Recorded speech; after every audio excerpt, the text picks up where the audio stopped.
Hello friends, this is Sonu and welcome back to my YouTube channel Market Easy है. Today we will discuss about the very trending topic that what is the Fed meeting. Means federal reserve की जो meetings होती है ये है क्या और ये हमारे इंडियन स्टॉक मार्केट और ग्लोबल मार्केट को कैसे इम्पैक्ट करती है.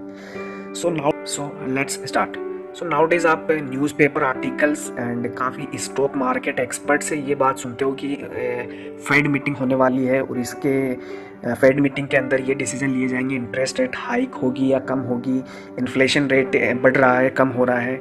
तो एक्चुअली में होता क्या है, ये है क्या, फेड मीटिंग है क्या. So let's discuss about this. So friends, होता क्या है कि जैसे हमारे इंडिया में रिजर्व बैंक है एज ए सेंट्रल बैंक है जो हमारे इंडिया की मॉनेटरी पॉलिसी डिसाइड करता है, उसी तरीके से यूएसए में जो यूएसए यूनाइटेड स्टेट अमेरिका है वहाँ का सेंट्रल बैंक को फेडरल रिजर्व बोला जाता है. तो फेडरल रिजर्व की एक कमेटी होती है जिसका नाम है federal open market committee.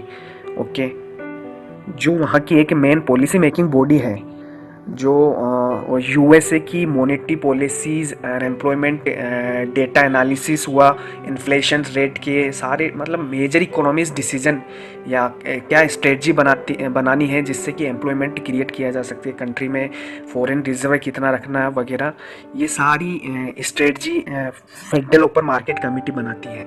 Okay, simply मतलब मॉनेटरी पॉलिसीज से रिलेटेड जो भी डिसीजंस होते हैं ना यूएसए में, वह फेडरल रिजर्व की कमेटी होती है ना, फेडरल ओपन मार्केट कमेटी, यही लेती है.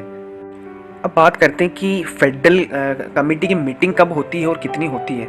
सो ये काफ़ी मोस्ट इम्पोर्टेंट पॉइंट है कि फेडरल कमेटी की मीटिंग एवरी ईयर्स होती है. एटलीस्ट 8 मीटिंग्स शेड्यूल होती है उनकी, जिसमें वह economic conditions and macro economic data analysis करते हैं और उस पर और उसके बेसिस पर डिसीजन लेते हैं कि आगे क्या करना. अगर उन्हें इन्फ्लेशन कम करना है तो वो इंटरेस्ट रेट को हाइक करेंगे या कम करेंगे. तो इन सारी चीज़ों पे डिस्कस किया जाता है और डिसीजन लिए जाते हैं. And federal open market committee का एक मतलब मीटिंग कैलेंडर होता है जिसको हम देख सकते हैं फेडरल रिजर्व की वेबसाइट से देख सकते हैं, या फिर there is one website tradingeconomies.com. इसमें वर्ल्ड में जो भी मोस्ट इम्पोर्टेंट इवेंट्स होते हैं ना, कोई भी कंट्री हो, तो हम इस वेबसाइट के थ्रू उनको ट्रैक कर सकते हैं कि कब होने वाले, क्या पॉलिसी अनाउंस होगी और ये किस तरीके से इम्पैक्ट करेंगे स्टॉक मार्केट को. ये सारी डेटा हमें tradingeconomies.com पे मिल सकता है. ओके, सो अब बात करते हैं मोस्ट इम्पोर्टेंट टॉपिक के बारे में कि so how the Fed committee meetings impacts to Indian stock market and entire world's market. Okay, जैसा कि आपको सबको पता है कि यूएसए का स्टॉक मार्केट एंड यूएसए की इकोनॉमी को mother of all world economies बोला जाता है. सो वहाँ पे जो इम्पैक्ट होता है ना, उससे कोई भी दुनिया का बाजार या स्टॉक मार्केट या इकोनॉमीज बच नहीं सकती. मतलब उनमें कुछ ना कुछ इम्पैक्ट होता ही है. सो जब भी यूएस फेड कमेटी की मीटिंग होने के बाद में जब वह डेटा अनाउंस करते हैं in the front of public media and all, तो ये पूरे वर्ल्ड के मार्केट को इम्पैक्ट करते हैं. मतलब जैसे डेटा अनाउंस होते हैं तो डेटा में ये बताया जाता है कि फेडरल बैंक ने मतलब इंटरेस्ट रेट हाइक की है, कट की है. तो इस तरीके की न्यूज़ वर्ल्ड मार्केट में काफ़ी हलचल मचाती है और इम्पैक्ट करती है, क्योंकि अगर इंटरेस्ट रेट में हाइक या कट होता है ना तो उसी के अकॉर्डिंग वर्ल्ड के मार्केट स्विंग होने लग जाते हैं, मतलब काफ़ी वॉलेटिलिटी हो जाती है.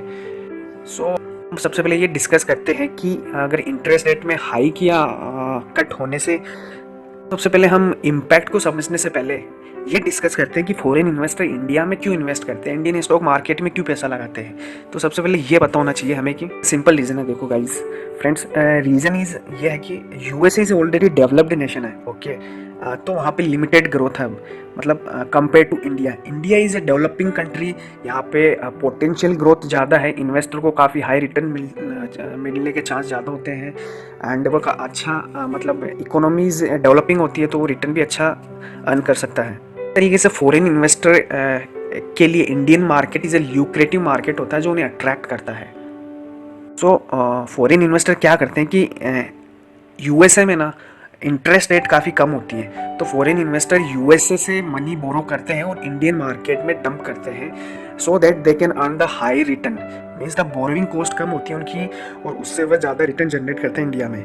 सो इस तरीके से काफ़ी मनी इनफ्लो होती है इंडिया में और इससे इंडियन स्टॉक मार्केट काफ़ी ऊपर जाता है और मतलब एक तरीके से बूम आ जाता है मार्केट में. और बिकॉज वो कम इंटरेस्ट रेट पे यूएसए से मनी बोरो करते हैं और इंडिया में डंप करते हैं.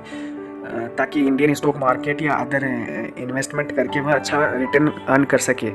मीन्स बोरोइंग कॉस्ट से ज़्यादा रिटर्न अर्न करने के लिए इंडियन मार्केट में मनी डंप करते हैं। सो ऑब्वियसली अगर यूएसए में कोई इंटरेस्ट रेट चेंज होती है तो वो इम्पैक्ट तो करेगा ही, तो फॉरेन इन्वेस्टर उसी के अकॉर्डिंग एक्ट करेंगे। सो अब बात करते हैं कि अगर US Fed committee interest rate को हाइक करती है, ओके, अगर ये न्यूज़ आती है कि इंटरेस्ट रेट में हाइक किया जा रहा है, तो इसका क्या इम्पैक्ट होता है वो डिस्कस करते हैं। जब भी US fade committee interest rate hike करती है ना, तो इसका ग्लोबल इम्पैक्ट पड़ता है as well as Indian securities market. Because होगा क्या कि फॉरेन इन्वेस्टर इंडिया में जो पैसा लगा रखे हैं, अगर ये न्यूज़ आती है कि यूएस फेड कमेटी ने इंटरेस्ट रेट हाइक की है, तो वो वापस इंडियन मार्केट से मनी पुल करेंगे और वापस यूएसए मार्केट में डंप करेंगे। क्योंकि जो वह मनी बोरो करके इंडिया में लगाया था, अगर वहाँ पे इंटरेस्ट रेट हाइक हो रही है तो उनकी बोरोइंग कॉस्ट और रिटर्न जनरेशन में काफ़ी फ़र्क पड़ेगा, इसलिए वो वापस मनी पुल करेंगे और अपने कंट्री में वापस लेकर जाएंगे। इंटरेस्ट रेट हाइक होती है ना, तो इससे पॉजिटिव इम्पैक्ट पड़ता है यूएस की ट्रेजरीज, मतलब ट्रेजरी बिल्स होते हैं इनके, मतलब जो इशू करते हैं बॉन्ड्स वगैरह। अगर इंटरेस्ट रेट हाइक होते हैं तो मतलब बॉन्ड से रिटर्न भी अच्छा मिलेगा, तो वह इंडियन स्टॉक मार्केट में इन्वेस्ट करने के बजाय वह अपने देश के ही बॉन्ड्स वगैरह इनमें इन्वेस्ट करेंगे, जिससे स्टेडी रिटर्न और अच्छा रिटर्न मिल सके compare to Indian economy. And as you know that interest rate hike करती है ना फेड कमिटी, तो रुपीज़ की वैल्यू भी डेप्रिशिएट होगी कंपैरिजन टू डॉलर, ओके, जिसके कारण इंडियन मार्केट लेस अट्रैक्ट हो जाता है और एफआईज फॉरेन इन्वेस्टर मनी निकालना स्टार्ट कर देते हैं। रुपीज़ के वीक होने से फॉरेन इन्वेस्टर जो शॉर्ट टर्म के लिए पैसा लेके आते हैं, अब वो इंटरेस्ट रेट की कोई भी न्यूज़ आती है ना, तो वह काफ़ी पैनिक हो जाते हैं और पैनिक सेलिंग करते हैं और अचानक से सारी मनी पुल करते हैं, जिससे मार्केट पे डायरेक्ट इफेक्ट पड़ता है। अब बात करते हैं हम दूसरी साइड से कि जब US fade committee interest rate में कट करती है, मतलब कम करती है इंटरेस्ट रेट को, तो इसका इंडियन स्टॉक मार्केट पे क्या इफेक्ट होता है और अदर डेवलपिंग कंट्रीज़ के मार्केट पे क्या इफेक्ट पड़ता है। Okay, US Fed interest rate में कट करता है तो इससे डेवलपिंग नेशन को काफ़ी बेनिफिट होता है, okay, because foreign investor high return के लिए यूएस से मतलब लेस इंटरेस्ट रेट पर मनी बोरो करेंगे और वह डेवलपिंग कंट्रीज़ के स्टॉक मार्केट, उनकी इकोनॉमीज, स्टार्टअप एंड ऑल में पैसा लगाएंगे for generating high return, okay, क्योंकि कम बोरोइंग कॉस्ट पर पैसा बोरो करके अच्छा खासा वो मतलब हाई रिटर्न जनरेट कर सकते हैं डेवलपिंग नेशन से। सो यही मेन रीज़न है जिससे ग्लोबल मार्केट इम्पैक्ट होते हैं। Ultimately we can say that if the interest rate में कटिंग होती है, मतलब इंटरेस्ट रेट को कम किया जाता है फेड कमेटी के द्वारा, तो इससे पॉजिटिव इम्पैक्ट पड़ता है इंडियन स्टॉक मार्केट पे, इंडियन इकोनॉमीज़ पे और अदर वर्ल्ड की सारी डेवलपिंग इकोनॉमीज़ में, okay. So hike in the interest rates in the US impacts both the Indian markets and economic negatively. Market will because market will come down and foreign investor money पुल करेंगे एक साथ, and foreign exchange reserve भी कम होगा। जब वो money पुल करते हैं तो फॉरेन रिजर्व भी कम होना है ऑब्वियसली, एंड रुपी फॉल्स हो जाता है against to the dollar. Rupees dollar के कंपैरिजन में रुपीज़ भी डेप्रिशिएट होना स्टार्ट हो जाता है। जब सारे इन्वेस्टर पैसा निकालते हैं तो रुपी गिरना पक्का है, मतलब गिरना ही है उसे।